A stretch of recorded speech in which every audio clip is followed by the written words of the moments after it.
let's talk about the ages, like the age of Aquarius, age of Pisces. Let's talk about where they started, and we're gonna run them down. So when we talk about the age of different times, especially when it comes to the precession of the equinoxes or in different cosmic ages, the different things, we had different ages at different times. So the age of Taurus was actually about agriculture, fertility cults, bull worshiping. This is was like the Moans and the Egyptians.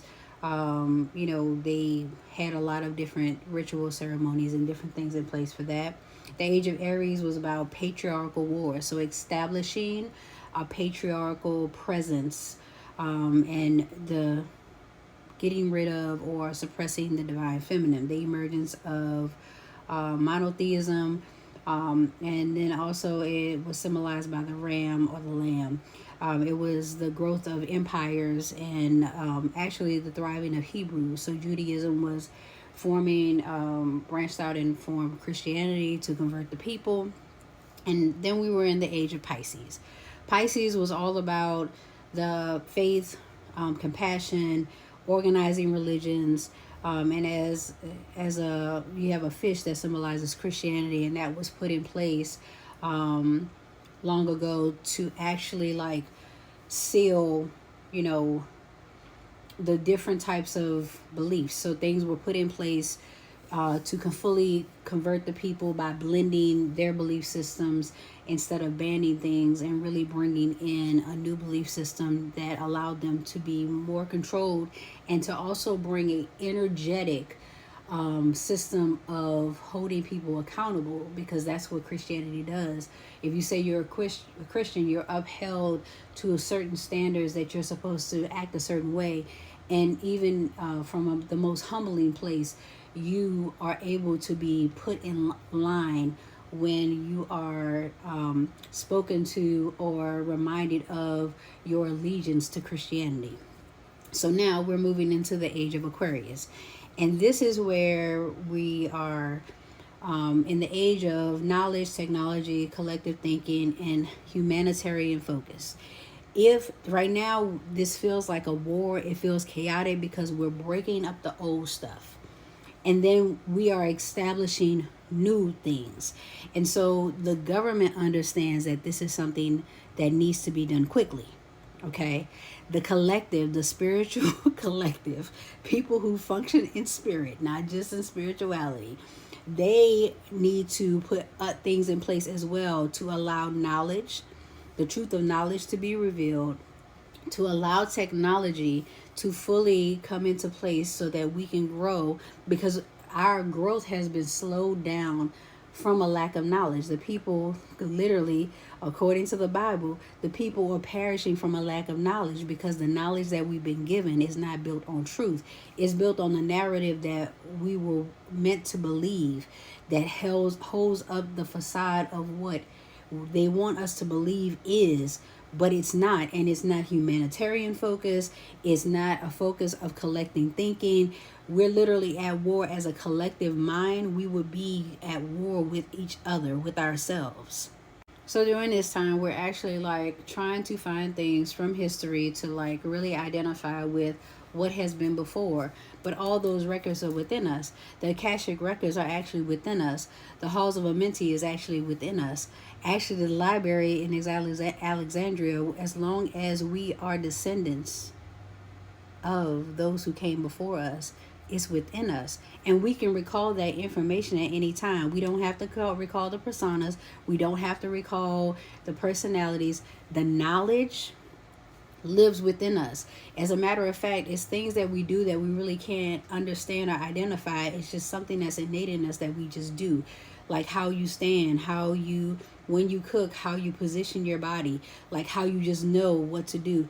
A lot of times we say that it's our ancestors working through us, but that is the same thing as us pulling the knowledge forward. It's not rocket science. These things have been made to seem like they're so above and beyond us, when actually it's within us, because and it looks like it's above or beyond us because we put it outside of us, versus allowing it to dwell within us and acknowledging that it exists within us. So when something within us can't express itself fully, it will come to the outside of us to express itself through somebody else. Like, literally, it is our higher self saying, duh, I'm here. Why are you not talking to me? Instead, we got to have somebody else say to us exactly what we already know and confirm it. These religious systems were not put in place to reaffirm who we are. It was to deconstruct, decentralize who we are, to break our personal experiences, because it made us more whole. It was not here to allow us to recall that information. And if you have a spell of amnesia on you where you forget because this information has not been like, oh, I need a book to show me. There were no books. That knowledge was passed down. There were practices that were shown to reinforce what you already have in you. And everything that you want to know how to do doesn't mean you're supposed to know how to do it. So just because you can't call forward the knowledge that you want, doesn't mean that there's not knowledge for you to pull forward. That desire to have what you want because you feel like it'll help you to gain something probably isn't even the thing that you need. It's probably something you're supposed to give to somebody else. There are many times that I learn how to do something so that I can show somebody else and they can expand upon it. I'll give them the idea. I will bring it to their remembrance. We'll talk about it. But it's not necessarily for me to bring it forward. It's for me to pass on the knowledge. So we are record keepers. The records are within us. That's what we came here for. Now, let's go back. Okay? The records were not lost. And the records were actually destroyed in the physical so that the Romans and the Catholics and the Christians and the Protestants and the powers that be could exercise cultural dominance with full conversion. Let me go ahead and blend this with your stuff and convert you over. And so we're still uncovering, we're trying to uncover civilizations of knowledge that has been hidden from us on purpose. There are things that literally are in different museums all around the world that intentionally were not put together because they understood the power they held when they were in the same vicinity. But that does not mean that spiritually we cannot connect those items. There's literally, you can go into meditation and call in all of the knowledge that you need and the things that exist on this earth that are connected, and spirit will reveal them to you and connect them energetically to bring that knowledge to you.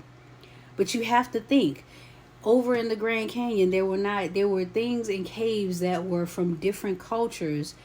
They were mixed up on purpose. It was like taking pieces to different puzzles and putting them in different places so that you could not get the entire picture.